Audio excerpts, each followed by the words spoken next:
Hello बच्चों, कैसे हो?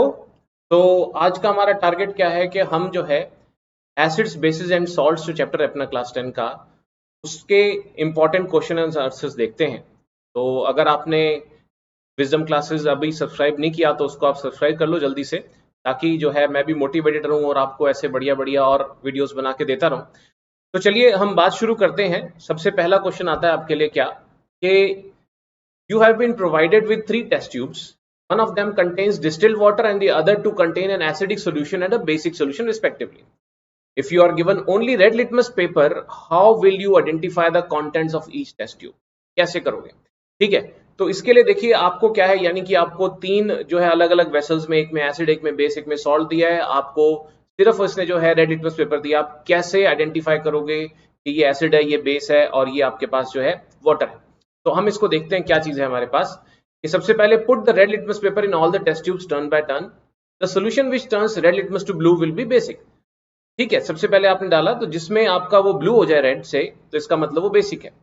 The blue litmus paper formed here can now be used to detest the acidic solution. यानी अब हमारे पास जो है वो जो लिटमस है वो ब्लू की जगह, ब्लू हो गया हमारे पास रेड की जगह पर। अब हम क्या करेंगे, एक सोल्यूशन आपका अलग हो गया कि भाई ये बेस है, अब रह गया हमारे पास वाटर और एसिड रह गया। तो अब हम उसमें जो है सेकंड स्टेप क्या करेंगे, that put the blue litmus paper obtained above in the remaining two test tubes turn by turn. The solution which turns the blue litmus paper to red will be acidic. इसमें से जिसमें वो red हो जाए वो acidic होगा।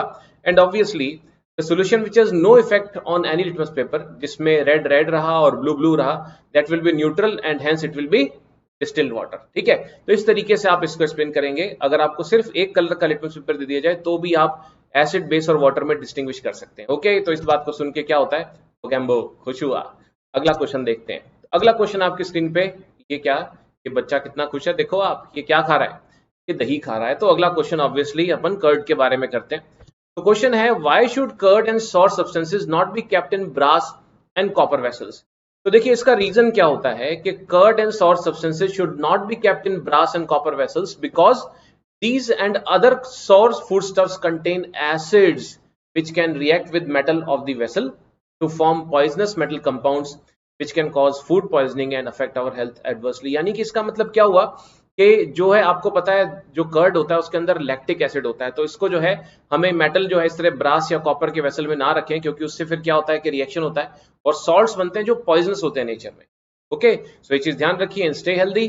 Next question आपकी screen पर देखो आप फटाफट से, ये आता है, which gas is usually liberated when an acid reacts with a metal? Illustrate with the help of an example and how will you test for the presence of this gas? तो अब ये क्या है, थोड़ा सा लेंदी क्वेश्चन हो गया, लेकिन सबसे पहले क्या है कि सबसे पहली बात कि hydrogen gas is liberated when an acid reacts with the metal. तो इसमें क्या है कि सबसे पहली बात आपको पता होना चाहिए, जो एसिड और मेटल के रिएक्शन से सॉल्ट प्लस हाइड्रोजन बनता है। तो इसके अंदर हम क्या करते हैं कि जो है इस तरह का एक्सपेरिमेंटल सेटअप हम लेते हैं। अगर ये क्वेश्चन आता है तो आपको सिंपल सा डायग्राम बनाकर दिखाना चाहिए, जिसके अंदर एक टेस्ट ट्यूब के अंदर हमने क्या किया कि जो है एसिड डाला है और उसके अंदर जैसे मान लीजिए जिंक के ग्रेन्यूल्स डाल रखे हैं फॉर मेटल। तो हम आगे देखते हैं डिलीवरी ट्यूब में एक सोप बबल में से इसको सोप के सोल्यूशन में से पास करते हैं तो कुछ बबल्स बाहर निकलते हैं। उन बबल्स को जो है हम देखते हैं टेस्टिंग करने के लिए, तो वो हाइड्रोजन गैस होती है। और हाइड्रोजन की टेस्टिंग का आपको तरीका पता है, that if you bring a burning match stick और a candle it will produce a pop sound with hydrogen gas. तो इस तरीके से आप जो है हाइड्रोजन गैस की टेस्टिंग कर सकते हो। क्वेश्चन को ध्यान से पढ़ना है, हर बात को आपने एक्सप्लेन करना है। पहला क्वेश्चन आया इसके अंदर, देखिए कि कौन सी गैस लिबरेट होती है, आंसर आया आपने लिख दिया हाइड्रोजन। दूसरा इलस्ट्रेट विद एग्जांपल, तो आपने जो है एक्सपेरिमेंट एक्सप्लेनेशन दे दिया। How will you test for presence of this gas, तो वो भी आपने बता दिया। हर चीज आपको ध्यान से क्वेश्चन को पढ़ना है, कोई बात आंसर देने में मिस नहीं करनी होती। ओके, आगे बढ़ते हैं। नेक्स्ट क्वेश्चन है, metal compound A reacts with dilute hydrochloric acid to produce effervescence. The gas evolved extinguishes a burning candle. Write a balanced chemical equation for the reaction if one of the compounds formed is calcium chloride. Okay, तो अब देखिए इसमें क्या है कि सबसे पहले आपको समझना है कि ये मेटल कंपाउंड ऑब्वियसली जो एफरवेसेंस की बात करते हैं, तो एफरवेसेंस क्या होता है कि इसमें जो है हम अगर बात करें, जैसे आप ये देख रहे हो ना, ये इसके अंदर कैसे बबलिंग के साथ जो है गैस बाहर निकल रही है, इस तरह के अगर ऑब्जर्वेशन होता है इसको हम एफरवेसेंस बोलते हैं, that is vigorous evolution of a gas. ठीक है, तो ये क्या होता है कि इस अगर आप किसी कार्बोनेट या हाइड्रोजन कार्बोनेट का एसिड से रिएक्शन करवाते हैं तो it forms salt plus water plus carbon dioxide. तो ये जो पर्टिकुलर एग्जांपल है, this is an example of reaction of calcium carbonate with hydrochloric acid. इससे कैल्शियम क्लोराइड और कार्बन डाइऑक्साइड और वाटर बनता है। तो आंसर क्या है? At the end product is calcium chloride. इससे हमें पता लगा कि जो सॉल्ट बन रहा है कैल्शियम क्लोराइड है, इसका मतलब हमें कार्बोनेट भी कैल्शियम का लेना है। And the gas formed is carbon dioxide. The metal compound A must be calcium carbonate, therefore the reaction between calcium carbonate and hydrochloric acid आपने जो आपके सामने आपको नजर आ रही है। तो ये सब आपको इस तरह से आपने जो दो बातें आपको बताई हैं, आपने इलस्ट्रेशन देनी है, उसके बाद आपने इक्वेशन को लिखकर दिखाना है। ऑब्वियसली वो जो फोटोग्राफ है वो तो मेरा काम है, ठीक है। चलिए नेक्स्ट क्वेश्चन पर चलते हैं। नेक्स्ट क्वेश्चन क्या कहता है? Why do HCl, HNO3 etcetera show acidic characters in aqueous solutions while solutions of compounds like alcohol and glucose do not show their acidic character? तो इसका कारण क्या होता है? इसका कारण होता है, ऑब्वियसली हमें पता है कि जो ये आपके पास एसिड्स होते हैं, ये पानी में मिलाने पर अपने कंपोनेंट आयंस में टूट जाते हैं, जबकि अल्कोहल्स और ग्लूकोज जो होते हैं, इस तरह के कंपाउंड्स में क्या होता है कि बहुत ज्यादा स्ट्रॉन्ग कोवेलेंट बॉन्डिंग होती है, ये आयोनाइज नहीं करते, इसलिए आयंस नहीं बनाते, तो इलेक्ट्रिकल कंडक्शन भी नहीं कर सकते। तो हमारा आंसर क्या लिखा जाएगा? H positive ions in aqueous solution are responsible for acidic character. पहली बात, HCl, HNO3 etc. give H positive ions in water, while alcohol and glucose do not give H positive ion in water due to strong covalent bonding between their atoms. ये शब्द आना चाहिए आपके answer में। Therefore, alcohol and glucose do not show acidic character. ठीक है, तो ये चीज जो है, जैसे इसमें अगर हम देखेंगे, जैसे आप इस फिगर से अगर आप ध्यान से देख सकेंगे, तो आपको पता लगेगा कि इसमें होता क्या है कि जैसे HCl जो है आपके पास, इसमें क्या होता है कि जो गैसियस फेज में है वो HCl जो है नीचे आती रहती है, और जब जैसे ही पानी के अंदर आती है तो अपने कंपोनेंट आयंस में टूट जाती है। ठीक है, चलिए नेक्स्ट क्वेश्चन देखते हैं। नेक्स्ट क्वेश्चन है हमारे लिए, why does an aqueous solution of N acid conduct electricity? Aqueous solution acid का इलेक्ट्रिसिटी कंडक्शन क्यों करता है? ठीक है, तो फिर वही बात आती है इसमें कि aqueous solution of acid conducts electricity due to presence of charge particles called ions in it, क्योंकि अपने कंपोनेंट आयंस में टूट जाता है। जब आप इस तरह से अगर कोई आपका जो सोल्यूशन आप लेते हैं जिसमें एसिड या बेस डला हो या सॉल्ट इवन डला हो, तो वो अपने आयंस में टूटता है, और आप देखेंगे कि जब आप इसको एक सर्किट में जोड़ते हैं तो इस तरह सोल्यूशन के अंदर आयंस चलने लगते हैं। Moving charge is what you call current. ठीक है, नेक्स्ट क्वेश्चन देखते हैं। नेक्स्ट क्वेश्चन है हमारे पास, why does dry HCl gas not change the colour of dry litmus paper? Dry HCl क्यों नहीं चेंज करता? बड़ी सीधी सी बात है, क्योंकि dry HCl gas does not give H positive ions and therefore does not change the colour of dry litmus paper. जब आप जो है अगर ड्राई HCl गैस होगी और उसके ऊपर अगर आप ब्लू लिटमस पेपर लेकर आ रहे हैं ड्राई, ठीक है, तो क्या होगा कि आपका जो है किसी भी तरीके का आपको उसमें कलर चेंज नजर नहीं आएगा, क्योंकि आयोनाइजेशन नहीं हुआ HCl में। लेकिन अगर आप एक जो है वेट लिटमस पेपर लेकर आते हैं, या आप जो है मॉइस्ट HCl गैस आ रही है बाहर, तो क्या होगा? आप देखेंगे कि जो blue litmus paper it will turn red. The reason is ionization. ठीक है जी, नेक्स्ट देखते हैं। अगला क्वेश्चन है, while diluting an acid why is it recommended that the acid solution should be added to water and not water to the acid? आपने ये नहीं करना कि एसिड लेकर उसके ऊपर पानी डालना है, बल्कि पानी के अंदर जो है धीरे धीरे आपने एसिड मिलाना है। तो ये जो है कैसे करना होता है, इसका कारण क्या होता है? क्योंकि अगर आप सोच रहे हो तो इसका कारण क्या है कि while diluting an acid it is recommended that the acid should be added to water and not water to acid, because if water is added to consider dilute acid to dilute, then a large amount of heat is evolved at once. इससे क्या होगा कि acid may splash out. This heat changes some of the water to steam explosively, which can splash the acid on one's face or clothes and cause acid burns. तो ये जो है एक proper answer आता है इस तरीके से। तो आपको डाइल्यूशन का बड़ा इंपॉर्टेंट रहता है, ध्यान रखना चाहिए। नेक्स्ट क्वेश्चन देखते हैं। तो नेक्स्ट क्वेश्चन हमारे पास आता है, how is the concentration of hydronium ions, हमें पता है H3O positive, affected when a solution of N acid is diluted? जो कंसंट्रेशन है उस पर क्या असर पड़ेगा अगर आप उसको डाइल्यूट करते हैं, पानी मिलाते हैं? तो सोच लिया होगा आपने, तो मैं आपको बता देता हूं इसका जवाब क्या है। When a given amount of an acid is added to water, there is a fixed number of hydronium ions per volume of the solution. On dilution, the number of hydronium ions per volume decreases and concentration जो है आपके पास decrease करता है। देखिए बात क्या होती है, समझने की कोशिश करते हैं। जैसे एक वेसल के अंदर, सपोज कीजिए आपके पास एक वेसल के अंदर अगर 100 ml वाटर है, ठीक है, 100 ml वाटर है, और उसके अंदर मान लीजिए आपके पास 100 H पॉजिटिव आयंस है, तो आपके पास number of H positive ions पर यूनिट वॉल्यूम क्या बनेगा? 100 अपॉन 100, यानी 100 H positive ions upon 100 ml of solution, तो 1 H पॉजिटिव आयन पर ml ऑफ सोल्यूशन आया। अब मैंने इसको डाइल्यूट कर दिया, केस 2 मैंने इसको डाइल्यूट कर दिया, इसका जो वॉल्यूम है बढ़ा के मैंने कितना कर दिया? मान लीजिए मैंने 200 ml कर दिया। तो मेरे पास क्या होगा कि अब जो है मेरे पास आप समझ लीजिए कि आधा H पॉजिटिव आयन आया 1 ml के अंदर, या कह लीजिए कि 2 ml के अंदर एक H पॉजिटिव आयन आया। इसका मतलब क्या हुआ कि number of H positive ions पर यूनिट वॉल्यूम, पहले एक था अब आधा ही रहेगा, अगर थ्योरेटिकली बात करें तो number of H positive ions पर यूनिट वॉल्यूम घट जाते होते, क्योंकि आपने वाटर और ऐड किया, आपने एसिड तो करा नहीं, तो H पॉजिटिव आयंस तो उतना ही रहेंगे ना, 100 ही रहेंगे। तो 100 H पॉजिटिव आयंस अब 200 ml में हो गए, तो कंसंट्रेशन घट जाता है H पॉजिटिव की कंसंट्रेशन पर यूनिट वॉल्यूम, यानी वॉल्यूम के अंदर उतना, उस वॉल्यूम से कंपेयर करें तो कम हो जाती है। क्लियर? नेक्स्ट क्वेश्चन के बारे में आप सोच रहे होंगे तो मैं आपको बता दूं क्या है। How is the concentration of hydroxide ions affected when excess base is dissolved in a solution of sodium hydroxide. अगर आपके पास ऑलरेडी कोई बेस है और उसमें आप और ज्यादा जो है हाइड्रोक्साइड आयन, अगर किसी चीज में और ज्यादा अगर आप बेस मिलाते हो, सोडियम हाइड्रोक्साइड ज्यादा, तो OH नेगेटिव आयंस की कंसंट्रेशन पर क्या असर पड़ेगा। ठीक है, तो आप देखिए क्या चीज है, इसको सोचें। अपने किसी भी सोल्यूशन में अगर आपने हाइड्रोक्साइड आयंस यानी NaOH ज्यादा डालना शुरू किया तो क्या होगा, इनिशियली तो क्या होगा कि OH नेगेटिव कंसंट्रेशन बढ़ेगी, लेकिन उसके बाद फिर वो जो जितना आपने NaOH डाला है उसी की कंसंट्रेशन ले लेगा, डालते जाओगे तो क्या होगा। तो इस तरीके से क्या है कि when concentration of hydroxide ions will increase, जब कंसंट्रेशन इंक्रीज करेगी, when excess base is dissolved in a solution of sodium hydroxide, this happens initially but it happens to a limited extent, only after which the concentration becomes almost constant. मान लीजिए आपने जैसे suppose कीजिए acid भी ले रखा है, acid के अंदर अब आपने बेस डालना शुरू किया तो पहले तो OH नेगेटिव उसमें बढ़ने शुरू होंगे, H पॉजिटिव के बराबर होते होते फिर क्या होगा, वो एक्सेस होने लग जाएंगे, फिर अल्टीमेटली क्या होगा, फिर भी आप मान नहीं रहे NaOH डाले ही जा रहे हो तो अल्टीमेटली आपका जो वेसल आपने ले रखा है जिसमें NaOH है और जिसमें आपने NaOH मिलाया वो एक जैसी कंसंट्रेशन के हो जाएंगे, तो फिर उसके बाद कोई असर नजर नहीं आएगा। तो इसका आंसर क्या होगा कि इनिशियली हाइड्रोक्साइड आयन की कंसंट्रेशन बढ़ेगी पर बाद में वो कांस्टेंट हो जाएगी। ठीक है जी, नेक्स्ट क्वेश्चन देखते हैं। तो नेक्स्ट क्वेश्चन आता है हमारे पास, you have two solutions A and B. The pH of solution A is 6 and pH of solution B is 8. Which solution has more hydrogen ion concentration?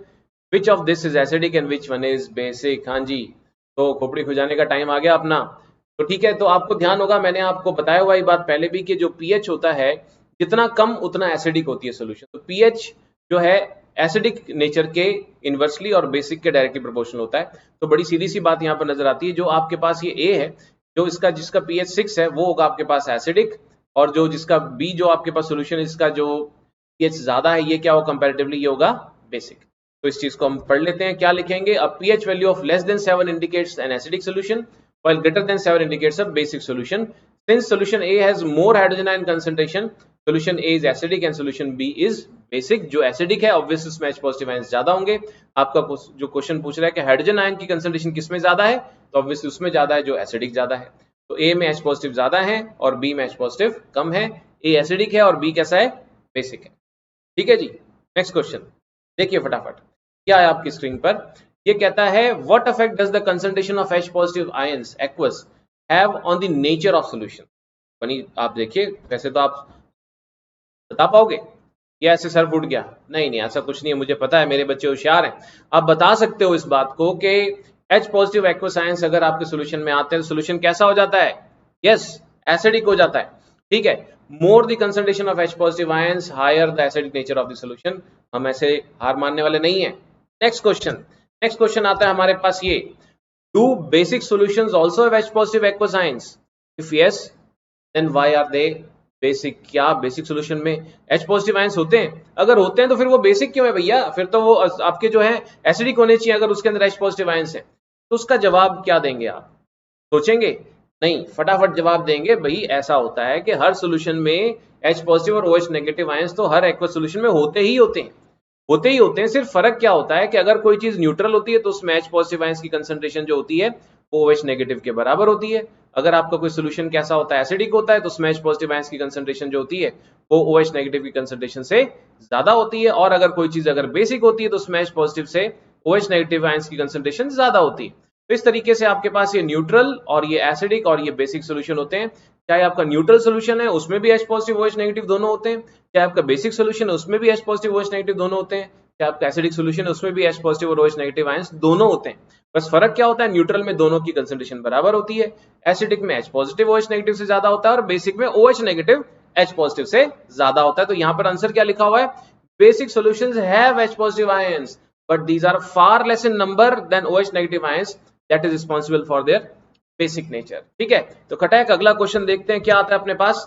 सोचिए, नेक्स्ट क्वेश्चन है अपने पास ये कि under what soil condition do you think a farmer would treat the soil of his fields with quick lime, जैसे calcium oxide या slake lime जिसको बोलते हैं कैल्शियम हाइड्रोक्साइड, या चौक, मार्बल, एगशेल, लाइमस्टोन, ये सब कैल्शियम कार्बोनेट होते हैं।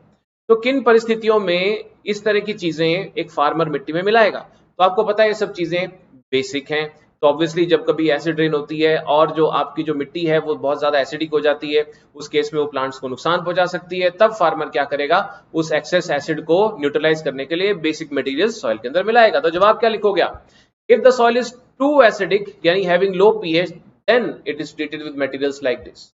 ठीक है, क्विक लाइम या स्लेक लाइम या कैल्शियम कार्बोनेट चौक जिसे आप बोलते हैं, कुछ भी डाल सकता है। ये सब बेसिक है।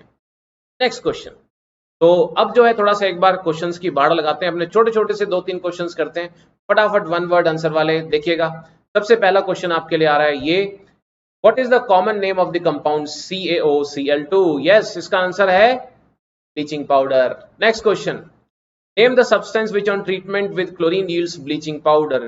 ठीक है, तो क्लोरीन का किससे रिएक्शन करवाएं कि ब्लीचिंग पाउडर बने? Yes, come on, the answer is slack lime, calcium hydroxide. Third question, name the sodium compound which is used for softening of hard water. हाँ जी, फटाफट से, अगला इसका आंसर है सोडियम कार्बोनेट। ओके, नेक्स्ट आते हैं। तो क्वेश्चन आप सोच रहे होंगे क्या आ रहा है, तो क्वेश्चन हमारे पास घूम घूम के आएगा। अगला क्वेश्चन आ गया ये, ठीक है जी, what will happen if a solution of sodium hydrogen carbonate is heated, give the equation of the reaction involved. तो क्या होगा अगर सोडियम हाइड्रोजन कार्बोनेट को हीट करते हैं? आपको पता है इसको बेकिंग सोडा बोलते हैं। बेकिंग सोडा का क्या होगा, solution of sodium hydrogen carbonate और heating gives sodium carbonate and carbon dioxide gas बनती है। तो इसमें जो इसकी इक्वेशन ये आप लिख सकते हैं, NaHCO3 हीट करने पर सोडियम कार्बोनेट वाटर और कार्बन डाइऑक्साइड बनाता है। ये कार्बन डाइऑक्साइड जो बाहर निकलता है यही पकौड़े करारे बनाता है, यही केक्स को फ्लफी बनाता है। इसी कारण से चीजें जो है, ऑयल हो गया या जो हीट है, वो हमारे फूड मटेरियल्स के अंदर एंटर कर पाती है। ठीक है, नेक्स्ट क्वेश्चन आता है। नेक्स्ट क्वेश्चन इंपॉर्टेंट है, right the equations, an equation two show the reaction between plaster of Paris यानी POP और वाटर के बीच में। तो आपको पता है कि प्लास्टर ऑफ पेरिस जो होता है वो CaSO4.12H2 यानी कैल्शियम सल्फेट हेमीहाइड्रेट होता है। इसमें 1.5 मोल आपने वाटर का मिलाया तो क्या बन गया, जिप्सम बन गया, CaSO4.2H2O। ठीक है, नेक्स्ट क्वेश्चन आ रहा है फटाफट से, अगला क्वेश्चन आ गया। सोचिए सोचिए, अगला क्वेश्चन है, एक MCQ पैटर्न में, a solution turns red litmus blue, it's pH is likely to be. हाँ जी, 1, 4, 5, 10। एक सॉल्यूशन जो है वो रेड लिटमस को ब्लू कर देता है, मतलब वो सॉल्यूशन कैसा है, बेसिक है। तो बेसिक होने में pH जो है 7 से ज्यादा होनी चाहिए। तो 1, 4, 5 छोटी है, आंसर क्या होगा, ऑब्वियसली समझ गए आप, ठीक, आंसर होगा डी ऑप्शन 10। नेक्स्ट क्वेश्चन देखते हैं। तो वो आता है एक और MCQ, a solution reacts with crushed eggshells to give a gas that turns lime water milky। बड़ा चालाक है पूछने वाला, इसने सीधी सीधी बात ही नहीं कही, the solution contains। तो सबसे सीधी सी बात, सबसे पहले मैंने आपको भी थोड़ी सी देर पहले बताया था, छिलके अंडे के जो होते हैं केमिकली क्या होते हैं, वो कैल्शियम कार्बोनेट होते हैं। अंडे के छिलके हो गए, मार्बल हो गया, ठीक है, आपका लाइमस्टोन हो गया, ठीक है, ये सब के सब क्या होते हैं, केमिकली कैल्शियम कार्बोनेट होते हैं। ठीक है, तो इसको जब आप इसको ऑब्वियसली आप जो है किसी चीज से रिएक्ट करवाते हो, ठीक है, तो इससे जो है एक ऐसी गैस निकल रही है जो लाइम वाटर को मिल्की कर दे। तो यहाँ आपको पता है वो गैस कौन सी होती है, कार्बन डाइऑक्साइड होती है। When you pass it through lime water it turns lime water milky. इसका मतलब बड़ी सीधी सी बात है कि कार्बोनेट आ गया तो सोल्यूशन हमारा क्या होगा, सोल्यूशन हमारा एसिड होगा, तभी हमारे पास क्या बनेगा, सॉल्ट प्लस वाटर और साथ में क्या बनेगा, कार्बन डाइऑक्साइड, जिसको की जो है लाइम वाटर मिस जाएगी तो उसको मिल्की कर देगी। तो हमारा जो आंसर आएगा वो आएगा B. Very good, answer will be B, that is HCl। Okay, तो आपको समझ आ रही होगी मेरी बातें। नेक्स्ट क्वेश्चन देखते हैं, सारे इंपॉर्टेंट है, ध्यान से कर लेना। नेक्स्ट क्वेश्चन है, थोड़ी हवा ले लो भैया, ये कह रहा है गर्मी लग रही है, इतने क्वेश्चन पूछ लिए, बड़ा बार आ रही है हमारे पास, तो क्या करें, गर्मी लग रही है, हवा खाओ। अगला क्वेश्चन लो, ठंडे होकर 10 ml of a solution of NaOH is found to be completely neutralized by 8 ml of a given solution of HCl. If we take 20 ml of the same solution of NaOH, the amount of HCl solution, the same solution as before, required to neutralize it will be। तो देखो ये क्या कहता है question, कि आपने NaOH लिया 10 ml एक सोल्यूशन और 8 ml आपने उसको अगर न्यूट्रलाइज करना है तो आपको 8 ml HCl चाहिए उसको पूरा न्यूट्रलाइज करने के। तो अब अगर आपने इसी NaCl का अगर आपने पहले से डबल यानी 10 की जगह 20 ml ले लिया तो अब HCl कितना लगेगा, तो जब आपने NaOH डबल लिया है तो HCl भी पहले से आपके पास डबल लगेगा। ठीक है ना, तो आंसर क्या आएगा, आपने पहले NaOH 10 ml लिया था तो HCl लगा था हमारे पास 8 ml। अब आपने 20 लिया है तो ऑब्वियसली HCl हमारे पास लगेगा 16 ml। Yes, the answer is D, 16 ml। ठीक है, नेक्स्ट क्वेश्चन पर आते हैं। नेक्स्ट क्वेश्चन जो है वो देखिए, अरे वाह बड़े खुश हो आप, सारे सवाल के जवाब आते हैं आपको, नाच रहे हो धनाधन। देखो अगला क्वेश्चन, देखते हैं क्या बताते हो। Which one of the following types of medicine is used for treating indigestion? Indigestion के ट्रीटमेंट के लिए या हाइपर एसिडिटी के ट्रीटमेंट के लिए किसको यूज करते हैं? एंटीबायोटिक। एंटीबायोटिक तो बैक्टीरिया को, फंजाई को किल करने वाली मेडिसिन। एनाल्जेसिक्स पेन किलर्स होती हैं। एंटीसेप्टिक्स चोट वोट लग जाए तो उसको जो है उस पर लगाने के काम आती हैं। एंटासिड्स, तो आंसर क्या होगा? एंटासिड्स। इनडाइजेशन यानी एसिडिटी को कंट्रोल करने के लिए, हाइपर एसिडिटी को कंट्रोल करने के लिए हम जो लेते हैं उनको हम क्या बोलते हैं? एंटासिड्स। एक एंटासिड का नाम बताओगे? Milk of magnesia, it's a good antacid. Sodium hydrogen carbonate जो बेकिंग सोडा होता है, इट्स ऑल्सो एन एंटासिड। चलो इतनी यादगार के साथ तो क्वेश्चन आपका आ गया आंसर सी, एंटासिड। आगे बढ़ते हैं, रुकने का समय नहीं हमारे पास, खटाखट करते जाइए। नेक्स्ट क्वेश्चन है, जो क्वेश्चन है write word equations and then balance equation for reaction taking place between them. पहला है dilute sulphuric acid reacts with zinc granules, दूसरा dilute hydrochloric reacts with magnesium ribbon, तीसरा सल्फ्यूरिक एसिड का aluminium से, और चौथा हाइड्रोक्लोरिक एसिड का iron filing से। सबका एसिड और मेटल का रिएक्शन है तो क्या बनेगा? Salt plus hydrogen. लेकिन इसमें जो ध्यान रखने वाली बातें होंगी वहां मैं आपको बता दूंगा। तो पहला आंसर क्लियरली है कि आपके पास जिंक और सल्फ्यूरिक एसिड से जिंक सल्फेट और हाइड्रोजन बनेगा। दूसरे में आपके पास मैग्नीशियम और हाइड्रोक्लोरिक एसिड से मैग्नीशियम और जो है आपके पास मैग्नीशियम क्लोराइड और हाइड्रोजन बनेगा। तीसरे में आपके पास एल्यूमिनियम और सल्फ्यूरिक एसिड से एल्यूमिनियम सल्फेट और हाइड्रोजन बनेगा। चौथे में आपके पास आयरन और HCl से फेरिक क्लोराइड और हाइड्रोजन बनेगा। आप चाहो तो यहाँ पर फेरिक क्लोराइड की जगह अगर आप FeCl2 भी लिख देते हो और साथ में हाइड्रोजन लिख देते हो तो भी आप गलत नहीं हो। आप इन दोनों में से FeCl3 या FeCl2 में से कुछ भी लिख सकते हो, बैलेंसिंग आपको अकॉर्डिंगली करनी पड़ेगी। ठीक है, फॉर्मुला मेकिंग से फॉर इंस्टेंस एल्यूमिनियम सल्फेट का Al2SO4 अल्ट्राइड से, ये सब चीजें हम ऑलरेडी सीख चुके हैं, तो ये फॉर्मूले आपको जो है बनाने सही से आने चाहिए। तो ये बेसिकली सारा क्वेश्चन किस चीज पे बेस्ड है? ये हमारे पास एसिड की एक प्रॉपर्टी कि अगर एसिड मेटल से रिएक्ट करता है तो क्या बनता है? सॉल्ट प्लस हाइड्रोजन गैस बनती है। हाइड्रोजन की टेस्टिंग कैसे करते हैं? अगर बर्निंग मैच स्टिक लाते हो तो प्रोड्यूसेस अ पॉप साउंड। ठीक है जी, तो चलिए नेक्स्ट क्वेश्चन देखते हैं। Compounds such as alcohol and glucose also contain hydrogen, इनमें भी होता है, ठीक है, but are not categorized as acids. Describe an activity to prove. एक एक्टिविटी से प्रूव करके दिखाइए। तो एक्टिविटी हम प्रूव करके दिखाते हैं। तो हम क्या करते हैं कि हम इसमें एक इस तरह का सेटअप बनाते हैं एक्सपेरिमेंटल, जिसमें हम जो है एक वुडन कॉर्क के ऊपर 2 आयरन नेल्स लगाते हैं और उसको जो है सर्किट से जोड़ देते हैं और सर्किट में एक बल्ब लगाते हैं। अब हम क्या करते हैं, सारा पढ़ने की जगह आप पढ़ लेना यारो, क्या फर्क पड़ता है, मैं आपको बता रहा हूं। यहां पर इसमें क्या है कि इसमें जो है आप समझिए, यहां पर आपने अलग अलग सोल्यूशन भर देने हैं। पहले आपने प्योर वाटर भर के देखना है, फिर आपने मान लीजिए कोई एसिड का सोल्यूशन भर के देखना है, या कोई बेस का सोल्यूशन भर के देखना है, या आपने कोई सॉल्ट का सोल्यूशन भर के देखना है, फिर आपने अल्कोहल भर के देखना है, या आपने इसमें ग्लूकोज का सोल्यूशन भर के देखना है। तो हर बार आप चेक करोगे आप बल्ब ग्लो कर रहा है कि नहीं कर रहा, तो आप ये पाओगे इस एक्टिविटी से हम भी प्रूव करेंगे कि अल्कोहल और ग्लूकोज जो है उस केस में बल्ब ग्लो नहीं करता। क्यों नहीं करता? क्योंकि जो है देखिए, इन आयरन नेल्स के बीच में जो कंडक्शन हो सकता है, इन आयरन नेल्स के बीच में कंडक्शन हो सकता है, वो सिर्फ इस सोल्यूशन से हो सकता है ना।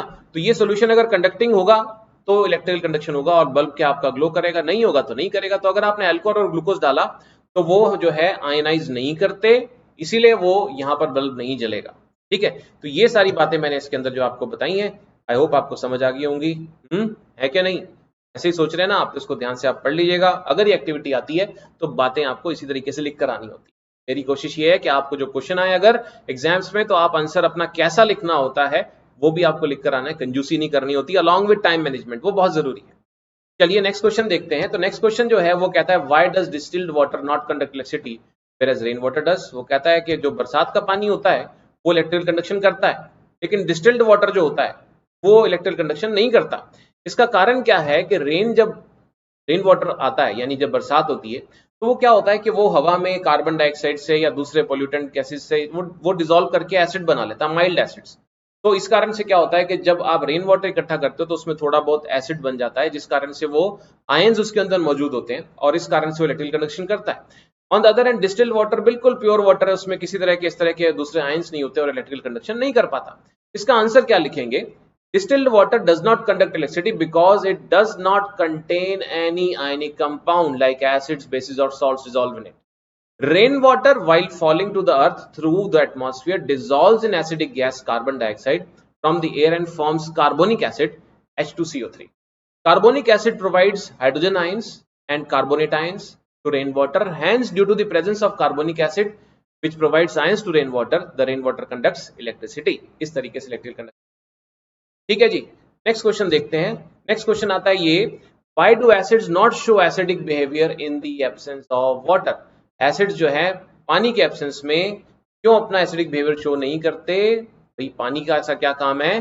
तो क्या होता है कि the acidic behavior of acids is due to presence of hydrogen ions. In them the acid produces hydrogen ions only in presence of water. पानी में डिसॉल्व होने पर ही वो H पॉजिटिव आयंस देता है, अन्यथा नहीं देता। So in the absence of water an acid will not form hydrogen ions and hence will not show its acidic behavior. ठीक है, चलिए नेक्स्ट क्वेश्चन देखते हैं। 5 solutions A, B, C and D when tested with universal indicator show pH 4, 1, 11, 7 and 9. Which solution is neutral, strongly alkaline, strongly acidic, weakly alkaline and arrange the pH in increasing order of hydrogen ion concentration? भैया इतना बड़ा question पूछने वाले को भी लगता नहीं है छोटे छोटे बच्चे जवाब कैसे देंगे? कोई बात नहीं, छोटे बच्चे बड़े होशियार हैं, उनको पता है पीएच स्केल के बारे में सारा कुछ आप जानते ही हो। 7 से कम जो एसिडिक है, 7 से ज्यादा जो है वो अल्कलाइन है या बेसिक है। जितना 7 से कम होगा उतना ज्यादा एसिडिक होगा और जितना 7 से ज्यादा होगा उतना ज्यादा बेसिक होगा। तो इसके अंदर हमारे पास आंसर्स क्या आते हैं? देखिए सबसे पहले अगर न्यूट्रल की बात करते हैं तो आप देखिए वो अपने पास आता है डी आंसर इसके अंदर, जिस पर पीएच आपके पास आती है 7। उसके बाद आता है हमारे पास स्ट्रांगली अल्कलाइन, तो आंसर आता है आपके पास सी जिसकी पीएच दी हुई है 11। उसके बाद आप कहते हैं स्ट्रांगली एसिडिक, तो हमारे पास उसका आंसर आता है सी जिसका कि हमारे पास जो सॉरी बी, उसमें जो है हमारे पास जो है पीएच दी हुई है सिर्फ 1, तो वो बहुत ज्यादा एसिडिक हो गया। उसके बाद वीकली एसिडिक, तो वीकली एसिडिक में 7 से कुछ कम हो जाए तो चलेगा, तो इसके अंदर जो है हमारे पास आंसर क्या आता है? डी ऑप्शन में ए जिसकी पीएच दी हुई है ए सोल्यूशन की 4। और उसके बाद आपके पास आता है वीकली अल्कलाइन, तो 7 से थोड़ा सा ज्यादा, बहुत ज्यादा नहीं, तो 9 जिसकी पीएच है, यानी कि सोल्यूशन आपके पास जो ई है वो इसके अंदर आपके पास आंसर आएगा। ठीक है, अब इसके बाद आपको increasing order of hydrogen ion concentration में अरेंज करना है, तो बड़ी सीधी सी बात है कि जितना पीएच कम होगा हाइड्रोजन आयन कंसंट्रेशन उतनी ही ज्यादा होगी। तो सबसे कम पीएच वाला सबसे ज्यादा हाइड्रोजन आयन वाला होगा, तो 11 से ज्यादा 9 से ज्यादा 7 से ज्यादा 4 से ज्यादा 1, ये H पॉजिटिव आयंस की कंसंट्रेशन बढ़ती जाएगी। यही सॉल्यूशंस का आपके पास ऑर्डर आएगा C E D A B, इस तरीके से आपको लिख कर आना होगा। ठीक है, तो ध्यान से करना है इस क्वेश्चन को। आगे बढ़ते हैं, नेक्स्ट क्वेश्चन देखते हैं। Equal lengths of magnesium ribbon are taken in test tubes A and B। एक में हाइड्रोक्लोरिक एसिड डालते हैं added to test tube A, while acetic acid is added to test tube B।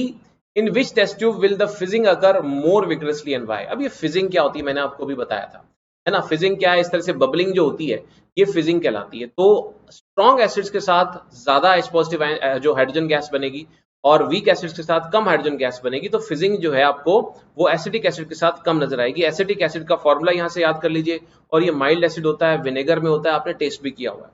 ठीक है जी, तो इसका आंसर क्या लिख कर आओगे? Fizzing will occur more vigorously in test tube A। ये फिज किसका है? मेटल और एसिड के रिएक्शन से हाइड्रोजन गैस बन रही है।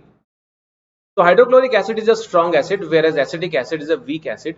Being strong acid, the hydrochloric acid solution contains a much greater amount of hydrogen ions in it, due to which the fizzing will occur more vigorously in test tube A containing hydrochloric acid. The fizzing is due to evolution of hydrogen gas which is formed by the action of acid on magnesium metal of magnesium ribbon। इस तरह से perfect answer बनता है। Next question देखते हैं, तो वो क्या है? Fresh milk has a pH of 6. How do you think the pH will change as it turns into curd? दूध से दही बनता है, तो अपना आंसर समझाइए। तो ठीक है, तो क्या होता है कि दूध के अंदर ना नेचुरली जो है लैक्टोबैसिलस होता है, एसिडस, वो धीरे धीरे अपना काम करता रहता है, तो उससे एसिडिक नेचर बढ़ता है दूध का। और वो क्या है कि जब ज्यादा एसिडिक हो जाता है तो प्रोटीन्स जो दूध में होते हैं वो अनफोल्ड हो जाते हैं, वो डीनेचर्ड हो जाते हैं, और इससे क्या होता है कि वो कर्ड में कन्वर्ट हो जाता है। तो पीएच जो है डाउन जाता है, दूध से दही खट्टा होता है। ठीक है, तो pH of milk falls below 6। जब कर्ड बनेगा तो पीएच और कम हो जाए क्योंकि वो एसिडिक होता जा रहा है। As it turns into curd due to formation of lactic acid. हमें पता है दूध दही में लैक्टिक एसिड होता है। During this process lactic acid present in it reduces it's pH value. ठीक है, तो ये हमारे दूध वाले भैया कह रहे हैं ठीक है बिल्कुल भैया, ओके, समझ आ गई बात मुझे कि दूध से दही कैसे बनता है। तो फिर क्या होता है? अब दूध वालों को बड़ी परेशानी होती है। अगला क्वेश्चन उनके बारे में, बेचारों के बारे में। वो कहते हैं milkman adds a very small amount of baking soda to fresh milk. अब दूध जो है लेकर चलते हैं, गांव से लेकर आते हैं, हमारे घरों में लेकर आते हैं बेचारे दूर दूर से भाग भाग के, तो बड़ा टेढ़ा काम है ना, भागम भाग करनी पड़ती है, भागे भागे साइकिलें चला चला के आते हैं। आया सर, तो लेकिन क्या है, जब गर्मी जब बढ़ती है, जितनी देर तक दूध हमारे पास हम बॉयल नहीं करेंगे तो वो क्या होगा, उसमें क्या है कि वो लैक्टोबैसिलस अपने काम करते रहेंगे। इससे क्या होगा कि हमारा जो है पीएच मिल्क का गिरता रहेगा। तो होगा क्या कि उसके अंदर ये हो सकता है कि पीएच गिरता रहेगा तो वो दूध दही में कन्वर्ट हो जाएगा, तो दही के तो आप पैसे दोगे नहीं, ठीक है। तो इसीलिए क्या होता है कि मिल्कमैन क्या करते हैं, तो ये जो है थोड़ा सा बेकिंग सोडा डाल के चलते हैं, बेकिंग सोडा बेसिक होता है। तो क्वेश्चन हमारा कह रहा है why does he shift the pH of fresh milk from 6 to slightly alkaline and why does this milk take a long time to set as curd. ये जल्दी से दही में कन्वर्ट नहीं होता, इसका कारण क्या है कि milk is made slightly alkaline so that it may not get sour easily due to formation of lactic acid। जैसे दूध निकलने के बाद जब हमारे घर में आएगा, घंटा 2 घंटे उसमें लग जाएंगे, तो उसमें थोड़ा सा अगर बेकिंग सोडा मिला दिया दूध के अंदर, तो क्या होगा कि थोड़ा सा पीएच जो उसका राइज कर देगा, तो क्या होगा, थोड़ा बहुत जो एसिड बनेगा वो न्यूट्रलाइज होता रहेगा उससे, तो दूध फटेगा नहीं जल्दी से, जो है ज्यादा लैक्टिक एसिड बन नहीं पाएगा, लैक्टिक एसिड जो है वो न्यूट्रलाइज होता रहेगा। तो इसीलिए ऑब्वियसली दूसरा पार्ट है why does this milk take a long time to set as curd. तो बड़ी सीधी सी बात है, the alkaline milk takes a longer time to set into curd because the lactic acid being formed has to first neutralize the alkali present in। तो आपने उसने क्या कर रखा है, थोड़ा सा उसमें बेस मिला रखा है, तो पहले लैक्टिक एसिड उसको न्यूट्रलाइज करने में कंज्यूम हो जाएगा, तो इतनी देर में दूध अपने पास घर पे आ जाएगा, हम उसको उबाल देंगे तो लैक्टोबैसिलस मार देंगे। तो इस तरीके से जो है ये काम जो है करना पड़ता है इनको, ठीक है। अगला क्वेश्चन देखते हैं, नेक्स्ट क्वेश्चन आता है आपके पास, plaster of Paris should be stored in a moisture proof container, बताइए क्यों। तो बड़ी सीधी सी बात है, प्लास्टर ऑफ पेरिस आपको पता है हड्डियों के फ्रैक्चर्ड बोन्स के लिए हम यूज करते हैं। तो प्लास्टर ऑफ पेरिस होता है, आपको पता है वो होता है CaSO4.12H2O। अगर आप उसमें पानी मिला देते हैं तो फिर वो क्या है, जिप्सम में कन्वर्ट हो जाता है और वैसे हार्डन हो जाता है। तो इसीलिए उसको अगर हमें स्टोर करके रखना है तो plaster of Paris should be stored in moisture proof container because the presence of moisture can cause slow setting of plaster of Paris by bringing about it's hydration, यानी उसके साथ पानी जुड़ता चला जाएगा और वो हार्डन हो जाएगा। This will make the plaster of Paris useless, वो बेकार हो जाएगा, जिप्सम में कन्वर्ट हो जाएगा। तो इसीलिए क्या है कि उसको हमें मॉइस्चर फ्री कंटेनर्स में हमें टाइट करके उसको रखना पड़ता है, ठीक है। नेक्स्ट क्वेश्चन क्या आता है हमारे पास, what is neutralisation reaction, give 2 examples. तो न्यूट्रलाइजेशन रिएक्शन क्या होता है, reaction between an acid and a base form salt and water is called a neutralisation reaction. और इसकी अगर हम बात करते हैं तो एक्चुअली जैसे आपको पता ही है कि भाई इसमें जो है आपका एसिड और बेस मिलके सॉल्ट और वाटर बनाते हैं। तो इसके जो एग्जांपल्स की बात करें, जैसे सोडियम हाइड्रोक्साइड HCl का, या एसिटिक एसिड और NaOH का, इसमें आप दिखा सकते हैं जिससे आपके पास सॉल्ट और वाटर बनता है। कोई भी एसिड कोई भी बेस लेकर आप जो है सॉल्ट और वाटर बना सकते हैं। एसिड का आप लीजिए एनायन और बेस का लीजिए कैटायन, जिससे आपके पास सॉल्ट बन जाएगा, साथ में वाटर बने, ठीक है। तो देखिए नेक्स्ट क्वेश्चन है, give 2 important uses of washing soda and baking soda. पहले बात करते हैं वॉशिंग सोडा की। तो वॉशिंग सोडा का एक बड़ा जबरदस्त यूज है। Washing soda is used in making glass, soap and paper. It is used for removing permanent hardness of water. Water में अगर हार्डनेस होती है तो वो क्या होता है, वाटर जो साबुन के साथ झाग नहीं बना पाता, हम क्लीनिंग के लिए उस वाटर को यूज नहीं कर सकते। और परमानेंट हार्डनेस वो होती है जो बॉइलिंग से भी नहीं जा सकती, तो उसके लिए हम ये वॉशिंग सोडा यूज करते हैं, ठीक है। बेकिंग सोडा की अगर हम बात करें तो बेकिंग सोडा तो खास आपको पता ही है, बेकिंग नाम से पता लगता है, तलने के लिए या आपने बेक करने के लिए। तो baking soda is used as an antacid, पहली बात तो जो हम पहले भी डिस्कस कर चुके हैं, to remove more acidity in the stomach. और दूसरा मेजर यूज है, baking soda is used for making baking powder, used for making cakes, breads, pakoras, ये सब बनाने के काम आते हैं, ठीक है। तो देखिए अब क्या है, जो हमारा एक तरह से सारा का सारा सेटअप, जितने मेरे हिसाब से एक बार इंपॉर्टेंट क्वेश्चंस मैंने आपको बताए। If you have really like this video, do subscribe the channel, ताकि मैं मोटिवेटेड रहूं, आपको और ऐसे इंपॉर्टेंट लेक्चर्स, एजुकेशनल लेक्चर्स, आपके काम की चीजें मैं आपके लिए मोटिवेट करता रहूं, आपको देता रहूं। तो ठीक है, अब इसमें आज मेरी तरफ से इतना ही करते हैं। इन क्वेश्चंस को ध्यान से करिए, इनको समझिए, until I give you my next lecture. Okay, tata, bye bye.